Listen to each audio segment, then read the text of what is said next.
안녕하세요. 오늘도 사연 살롱을 찾아주셔서 감사합니다. 저는 50대 초반의 여성이에요.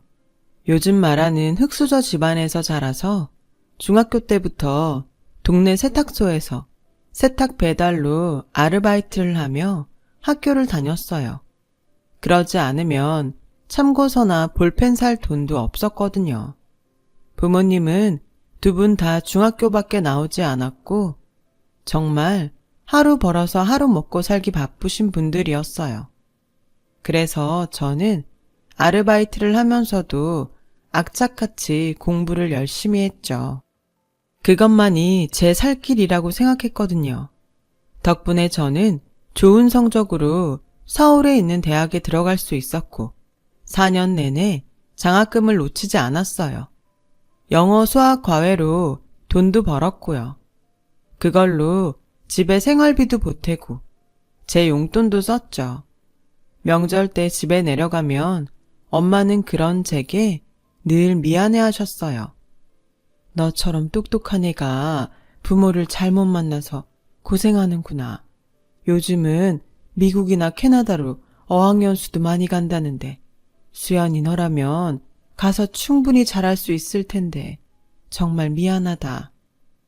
아니야, 괜찮아. 해외로 어학 공부하러 가는 거 그거 진짜 돈 많은 애들만 가는 거야. 라며 제가 오히려 위로를 해드렸죠. 저희 부모님도 집안 형편 때문에 공부를 못했던 거지 공부를 좋아하셨어요. 제가 공부를 잘하게 된 건 먹고 사느라 바쁜 와중에도 틈틈이 책을 보시는 부모님을 보고 자랐기 때문이었죠. 그런 부모님이었기 때문에 정말 불만이 없었어요. 오히려 하고 싶은 공부를 못한 부모님이 안타까웠죠. 그래도 저는 대학도 갔으니까요. 부모님이 미안해하지 않도록 영어 공부도 더 열심히 했고 학교를 졸업하자마자 취업도 바로 했어요. 저는 엄마한테 전화를 해서 엄마, 이제 좀 쉬어. 내가 생활비 넉넉히 보내줄 수 있어. 그런 소리 마. 너도 너 쓰고 싶은 거 쓰면서 살아봐야지. 저금도 하고 사람은 항상 주머니에 여윳돈이 있어야 되는 거야. 라며 한사코 말리셨어요. 결국 저는 원래 보내드리기로 했던 생활비 절반만 보내기로 했죠. 부모님도 더 이상 제 고집을 꺾지 못하셨어요. 엄마는 틈만 나면 제게 수연아, 주변에 괜찮은 남자 없는지 잘 봐라. 좋은 사람 있으면 얼른 결혼해야지. 라며 제가 안정적인 생활을 하기를 바라셨어요. 그런 엄마 마음을 모르는 건 아니었지만 저는 좀 더 제가 하고 싶은 일을 마음껏 할 수 있는 시간을 갖고 싶었어요. 그래서 늘 찾고 있다고 대충 대답만 하고 피했죠. 한 번은 엄마가 친척에게 부탁을 해서 제 선자리를 알아보셨더라고요. 엄마는 왜 나한테 물어보지도 않고 그런 걸 해? 나 안 나갈 거야. 그러니까 엄마가 알아서 해. 너 그 자리 안 나가면 내가 숙모 얼굴을 어떻게 보니? 네가 맨날 좋은 사람 만날 거라고 하면서 소식이 없으니까 엄마가 이렇게 나서는 거잖아.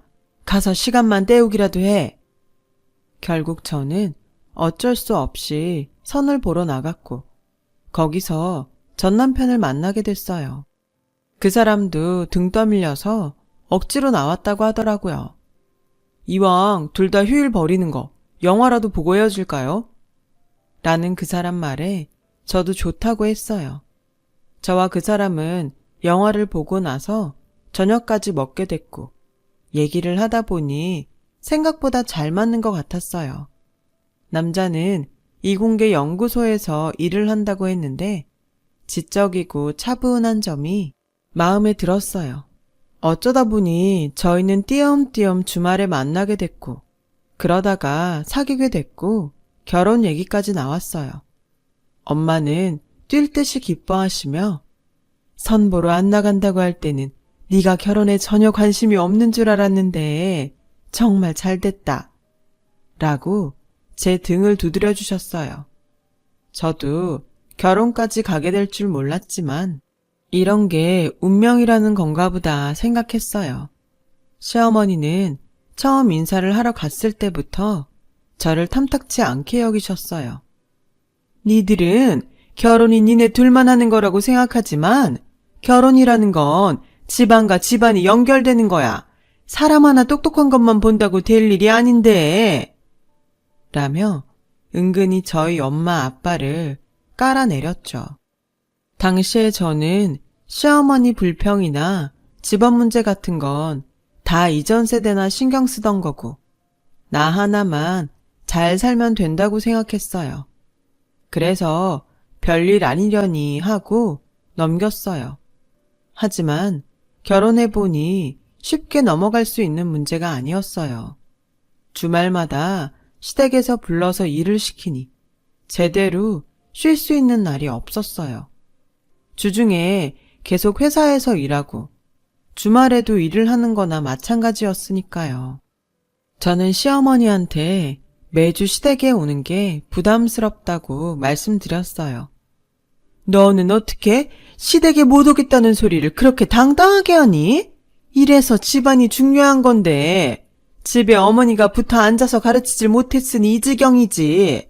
자기가 무슨 대단한 떼돈이라도 번다고 회사 다니는 거 가지고 유세를 떠는지 모르겠네. 어머니, 제가 마음에 안 드시면 저한테만 뭐라고 하시면 되죠. 친정어머니 얘기는 하지 않으셨으면 해요. 저희 엄마 누가 뭐래도 열심히 사셔서 저 이만큼 키워주신 분이세요. 이렇게 한마디도 지지 않고 따박따박 말대답을 하니 너한테 무슨 말을 하겠니? 이래도 니네 애미가 널 잘 가르쳤다고 말할 수 있어? 아유, 머리야. 라며 머리를 싸매고 드러눕는 거였어요. 남편은 남편대로 저에게 짜증을 냈어요. 당신은 엄마 비위 하나 못 맞춰서 꼭 시끄럽게 만들더라. 결혼한 지 반년이나 됐는데 이쯤 됐으면 우리 엄마 성격 알 거 아냐. 다른 데에는 그렇게 똑똑하게 굴면서 왜 그거 하나를 못해? 내가 당신 어머니 비위 맞추려고 결혼한 거 아니잖아. 나는 내 인생 살려고 결혼한 거야. 그건 당신도 마찬가지 아니야? 근데 왜 당신 어머니 때문에 이렇게 우리 생활이 불편해져야 되는 거야?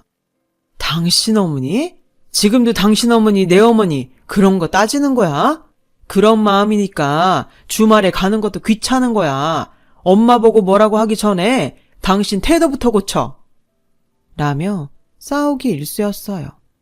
그래도 시댁 일 아니면 둘 사이에는 문제가 없었고 평소에는 잘 지냈기 때문에 시어머니와의 관계만 해결하면 괜찮을 거라고 생각했죠.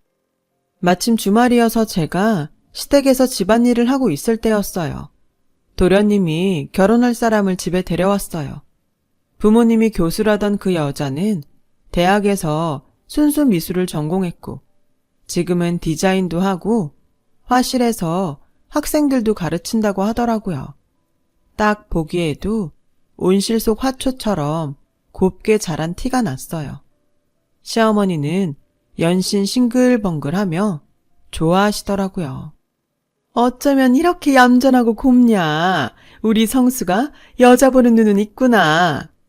라며 도련님과 셋이 앉아서 웃음꽃을 피우더군요. 그러다가 도련님이 제게 형수, 우리 진아 매운 거 못 먹는데 씻어 먹을 물그릇 좀 갖다 주세요.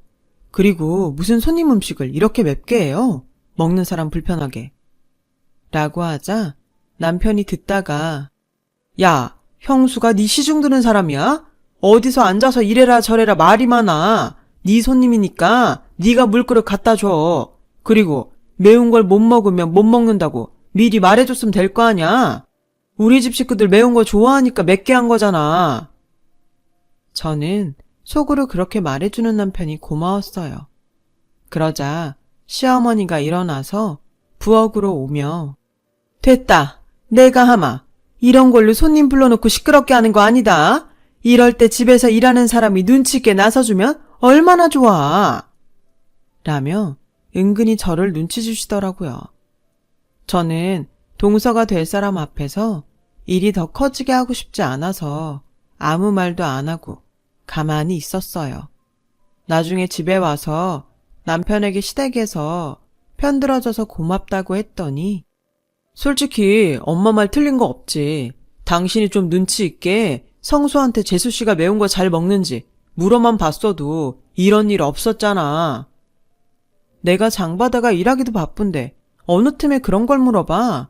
당신은 시댁에서 무슨 일 있으면 꼭 나 때문에 생긴 것처럼 이런 식으로 말하는데 자꾸 이러면 나 그냥 아무 말 안 하고 시댁 안 갈 거야. 일은 일대로 하고 문제 일으키는 사람 취급받는데 내가 더 잘해서 뭐 하겠어? 그리고 당신은 나처럼 우리 친정 가서 일해. 왜 나만 주말마다 효도해? 당신도 똑같이 해야지. 라고 하자 남편은 그제야 입을 다물더군요. 저한테는 시댁에 가서 앞일까지 예상하며 눈치 있게 다 잘하기를 바라면서 자기는 우리 집에 가는 것조차 부담스러워하는 걸 보고 저는 정말 속이 꽉 막히는 기분이 들었어요. 친정엄마는 제가 연락하면 잘 살고 있지? 나는 너만 잘 살면 된다. 다른 거 바라는 거 없어. 친정 자주 못 온다고 서운해하지 말고 이서방이랑 잘 살아. 그러면 돼. 라고 하시니 시댁일도 남편과의 갈등도 얘기할 수 없었어요. 지금까지 힘들게 살아오신 친정 부모님한테 제 문제로 걱정 끼치고 싶지 않기도 했고요. 모든 건 저 혼자 풀어나가야 할 숙제였어요. 도련님이 결혼하고 동서가 들어오긴 했어도 제가 시댁에 가는 시간이 줄어들지는 않았어요. 걔는 몸도 약하고 창조적인 일을 해야 하는 애잖니. 그런 일을 하는 애들은 충분히 쉬어줘야 다음 일을 할 수 있다고 하더라. 네가 형님이 돼서 그런 걸 이해해줘야 어른이지. 안 그래? 라는 시어머니 말에 억울하기도 한데 무슨 말을 해야 할지 모르겠더라고요. 그러다가 저와 동서가 비슷한 시기에 임신을 하게 됐어요. 저는 이때만큼은 제가 쉴 시간이 필요하다고 생각했어요. 어머니, 제가 입덧이 심해서 음식을 잘 먹지 못하다 보니까 체력이 많이 떨어졌어요. 병원에서도 안정을 취하라고 했고요. 제가 창조적인 일을 하는 사람은 아니지만 매주 시댁에 오는 건 무리일 것 같아요. 네가 그런 말 할 줄 알았다. 너는 내가 네 사정 몰라준다고 생각하는 모양인데 나 그런 사람 아니다. 안 그래도 좀 쉬라고 하려고 했어. 앞으로는 한 주 걸러서 와라. 아니요, 어머니. 저 당분간은 주말에는 친정 가서 쉬었으면 해요. 안 그러면 제 체력이 못 버틸 것 같아요. 아니 그러면 성준이 밥은 어떻게 하고? 주말에 한 번 정도는 그 사람이 챙겨도 괜찮아요. 어머니, 웬만한 건 제가 다 해놓고 갈 거고요. 참 너도 별스럽다. 나 망가진 애 가진 것도 아니고 둘째는 아무 소리 없는데 왜 너만 유난인지 모르겠구나. 어머니, 동서는 지난주부터 아예 친정에 가 있다고 하던데요. 혹시 서방님이 얘기 안 하셨어요? 라고 하자 시어머니는 그제야 아무 말도 하지 않았어요. 시어머니는 못마땅해서 어쩔 줄 몰랐지만 저는 두 눈 딱 감고 제 주말 휴식을 챙기기로 했어요. 남편은 친정에 오는 게 그렇게 부담스러운지 어떻게든 오지 않으려고만 했죠. 당신 집에 올 때 내가 꼭 데리러 가야 되는 건 아니지? 택시 불러서 타고 와. 그게 더 편하잖아. 당신은 그렇게 우리 집에 오기 싫으면서 나 시댁 가는 건 아무렇지 않나 봐. 당신은 우리 집 가는 거 불편했어? 말을 하지 그럼. 나는 말을 안 하니까 몰랐지. 라며 변명하기 바빴어요. 그러면서 시간은 흘렀고 산딸이 돼서 회사에 출산휴가를 냈어요. 동서도 일을 다 접고 집에서 누워서 지낸다고 하더라고요. 예정일은 제가 동서보다 한 달 정도 빨랐어요. 진통이 시작되자 시어머니는 전화로 예, 전에 의사가 제왕절개 어쩌고 했다며. 제왕절개는 절대 안 된다. 알았지? 라고 하시더라고요. 병원에서는 제 골반 구조 때문에 제왕절개를 해야 한다고 했지만 시어머니는 전화로 계속 안 된다고 고집하셨어요. 동의해줄 남편은 연락을 해도 닿지 않았고요. 혼자서 너무 고통스러운 시간을 보내고 있는데 친정엄마가 먼저 오셨어요. 시어머니는 와보지도 않고 자꾸 전화만 하셨어요. 너 절대 제왕절개하면 안 된다. 잘못하면 애 몸에 칼자국 남기도 하고 지능도 떨어진대. 그래도 제왕절개 할 거 아니지? 라고 하셨고 친정엄마는 병원에서 제왕절개 하라고 하면 해야 될 것 같은데요. 안싸둔 정말 순진하시네요. 그거 다 병원이 돈 벌려고 하는 거예요. 무조건 의사 말 듣는다고 되는 게 아니라고요. 근데 사부인은 언제쯤 오시나요? 왜 계속 전화만 하시고 와보지 않으시는 건데요? 라고 하자 시어머니는 그제야 얼머부리며 전화를 끊고 안 하더라고요. 저는 결국 17시간 진통을 하다가 안 돼서 의사가 친정엄마와 늦게 온 남편한테 화를 내며 수술해야 된다고 해서 수술을 받고 아들을 낳았어요. 아프기도 다 아프고 수술까지 하게 된 거죠. 남편은 겨우 눈을 뜬 저에게 그냥 장모님한테 사인하라고 하고 수술 받지. 뭐하러 날 기다렸어. 나 진짜 중요한 외부 인사가 와서 자리를 못 비웠단 말이야. 라고 하는데 오만 정이 다 떨어지더라고요. 더는 말도 하고 싶지 않아서 남편을 제대로 쳐다보지도 않았고 남편은 그런 제 눈치만 봤어요. 그렇게 제가 아이를 낳고 한 달이 좀 못 됐을 때 동서가 아이를 낳으러 간다고 연락이 왔더라고요. 저는 알겠다고만 하고 아이를 돌보느라 정신이 없었어요. 그랬더니 다음날 시어머니가 전화로 네 동서 아들 낳았다. 네가 미역국 좀 끓여서 가져와라. 어머니, 그건 동서 친정에서 하겠죠. 저 아직 저먹을 것도 제대로 못하는데요. 그래도 우리도 성의를 보인다는 걸 사돈댁에서 알면 좋잖아. 그걸 제가 왜 하는데요? 어머니는 그래서 저 지호 낳을 때 미역국 끓여서 오셨어요? 아니잖아요. 저희 집에는 성의 안 보이셔도 되나 봐요. 얘가 어따 대고 성질이야. 하기 싫으면 안 하면 될 것이지. 아주 아들 낳았다고 눈에 뵈는 게 없나. 얘, 네 동서도 아들 낳았어. 너만 낳은 거 아니야. 라고 말도 안 되는 소리를 하길래 그냥 전화를 끊었어요. 그리고 남편이 퇴근해서 정말 기가 막힌 말을 했어요. 재수 씨도 제왕절개했는데 깨어나서 그렇게 힘들어한다네. 몸이 약한 사람이라 다들 걱정이 많아. 그 제왕절개 어머니가 해도 된다고 하셨어? 뭐 별말 없었나 보던데 성수가 제왕절개 할 거라고 하니까 알아서 하라고 했대. 저는 온갖 서름이 밀려와서 눈물이 터져서 당신도 그렇고 어머니도 정말 너무하네. 나는 의사가 제왕절개 그렇게 해야 된다고 하는데도 못하게 하고 당신도 내가 아이 낳고 몸이 어떤지 묻지도 않더니 아주 동서한테는 걱정까지 하고 제왕절개도 하고 싶은 대로 하라고 하고 어떻게 이렇게까지 차별할 수가 있어. 우리 집이 동서네보다 못한 게 내가 이런 대접을 받을 일이야? 라고 쏟아내니 남편은 놀라서 아니, 당신은 평소에도 몸이 건강했잖아. 그러니까 아무 말 안 했던 거지. 당신 내 남편이야. 내 남편이면 내가 건강해도 아이 낳고 괜찮은지 물어봐야 맞는 거 아니야? 어떻게 자기가 연구소에서 바빴다는 핑계만 대고 왜 엄마 사인 받고 수술 안 받았냐고 그런 말을 할 수가 있어? 아니, 그게 기분 나빴으면 그때 얘기를 하지. 지금까지 꽁하고 있었어? 당신은 이러니까 안 되는 거야. 저희는 그날 크게 싸웠고 저는 이혼을 결심하게 됐어요.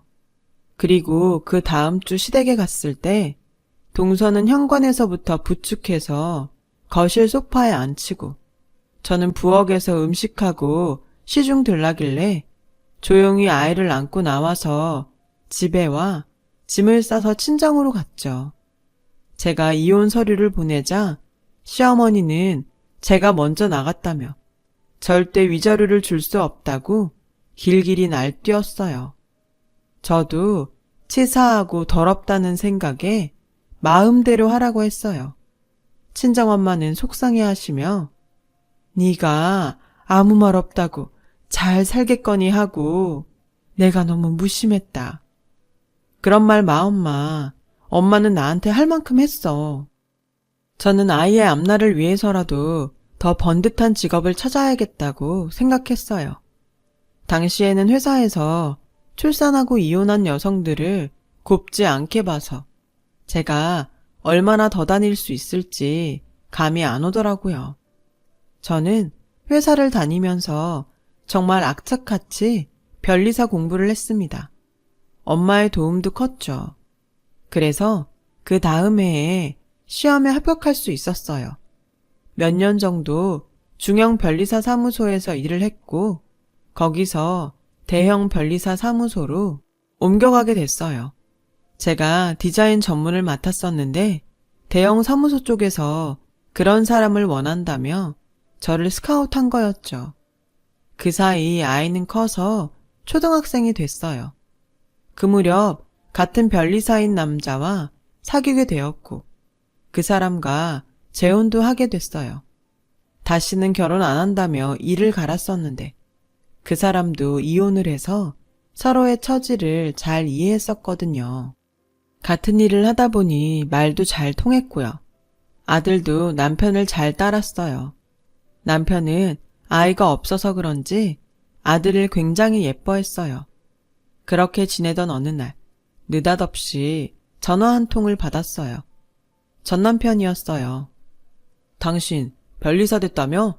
우리 연구소 특허 문제가 생겨서 그러는데 당신이 좀 봐줬으면 해. 아무래도 모르는 사람보다는 아는 사람이 낫잖아. 아는 사람? 모르는 사람보다 못한 아는 사람도 있는 거예요. 나한테 전화할 생각을 다 하다니 참 대단하네요. 그리고 반말하지 마세요. 라고 전화를 끊었어요. 그런데 다음 날에는 저희 사무소까지 찾아왔더라고요. 어제 반말한 게 기분 나빴다면 미안하게 생각합니다. 어쨌든 이건 일이니까 봐줬으면 하는데 당신도 실적 쌓는 거고 서로 좋은 거 아니에요. 연구소 쪽 문제면 기술 특허인 것 같은데 저는 디자인 전문이라서요. 그리고 그쪽 아니어도 제 실적은 아무 문제 없어요. 라는데 남편이 들어와서 여보, 점심 먹으러 가자. 아직 일하고 있어? 라고 하자 전 남편은 저와 남편을 번갈아 보더니 어떻게 이런 사람하고 결혼을 했네? 라는 거였어요.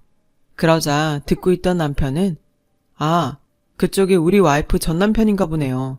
우리 집사람이 어디가 어때서요? 저랑 결혼 못할 사람입니까? 라고 하자 그 사람은 당황해서 얼머부리고 사무실을 나갔어요. 그렇게 며칠이 지났는데 집 근처에 시어머니가 와 있더라고요. 저를 보더니 얘, 너 신수가 훤해졌구나. 이제야 네 팔자가 펴나보다. 라며 친한 척을 하더군요. 어떻게 여기까지 오셨는지 모르지만 바쁘니까 비켜주세요. 라고 하자 전 시어머니는 저를 붙잡고 얘, 그러지 말고 우리 성준이 좀 살려줘. 니네 회사가 이쪽에서 제일 크다며. 그럼 너 아니어도 특허 문제 잘하는 사람들 있을 거 아니야.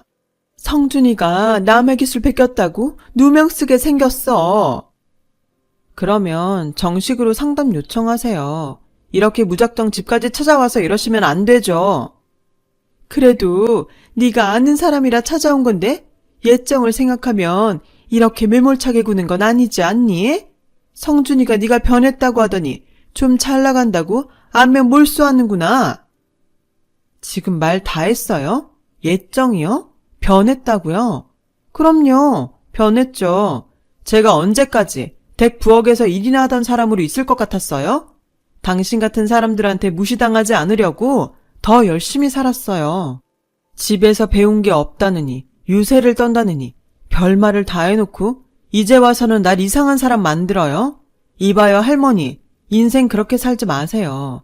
당신 아들이 뭐가 얼마나 어려운지 모르겠지만 그런 문제는 댁들끼리 알아서 해결하라고요. 당신 잘난 둘째 며느리 있잖아요. 그 사돈댁에다 부탁해 보던지요. 라는데 엄마가 아들 손을 잡고 오시더라고요. 제가 금방 들어간다고 했는데 안 오니까 나오신 것 같았어요. 엄마는 시어머니를 보더니 안색이 변했어요. 시어머니는 뻔뻔하게 안사돈 잘 지내셨어요? 아유, 우리 지호도 정말 많이 컸네. 할머니야. 하는데 친정엄마가 시어머니를 확 밀치며 감히 어디다 손을 대요? 당신이 우리 지호 태어났을 때부터 병원을 한번 와보기랬어. 애를 안아줘보기랬어. 그래놓고 이제 와서 할머니? 웃기지 마. 양육비 한번 줘본 적 없으면서 할미 행세는 하고 싶어? 저리 가요 얼른. 우리 딸도 괴롭히지 말고. 안 그러면 나 가만 안 있어요. 경찰 부를 거야. 라고 하자 시어머니는 더 이상 말을 못하고 자리를 떠났어요.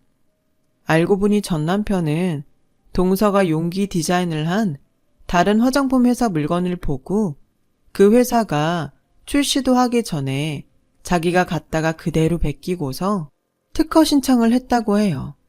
그게 알려져서 동서도 그쪽 회사에 배상금을 물고 일도 끊겼고 남편은 소송을 당했다고 하더라고요. 어차피 그 문제는 변호사가 할 일이라서 제가 할 수도 없는 거였지만 그런 일이 생기자 저를 찾아왔다는 게 너무 황당했어요. 얼마나 저를 우습게 생각하면 그랬을까 싶기도 했죠. 그 후로도 시어머니와 전 남편은 몇 번 저를 찾아오고 저한테 미안하다고 사과도 했지만 받아주지 않았어요. 남편은 전 시댁에 한 번만 더 찾아오면 양육비를 주지 않는다고 고소하겠다고 했죠. 그랬더니 더는 연락도 안 하고 찾아오지도 않더라고요. 그 사람들이 돈 준다고 해도 받을 생각 없었어요. 그런 돈으로 우리 아들 키우고 싶지 않았거든요. 그 후 저는 지금 남편과의 사이에서 늦둥이 딸을 두게 됐고 아이들과 친정 부모님과 함께 행복하게 잘 살고 있답니다. 제 사연을 들어주셔서 정말 감사하고요. 모든 분들께 좋은 일만 있길 바랄게요. 항상 건강하시고요. 여러분, 사연 댓글에 응원과 현명한 조언 부탁드려요. 좋아요와 구독은 저에게 큰 힘이 됩니다. 오늘도 좋은 일 가득하세요.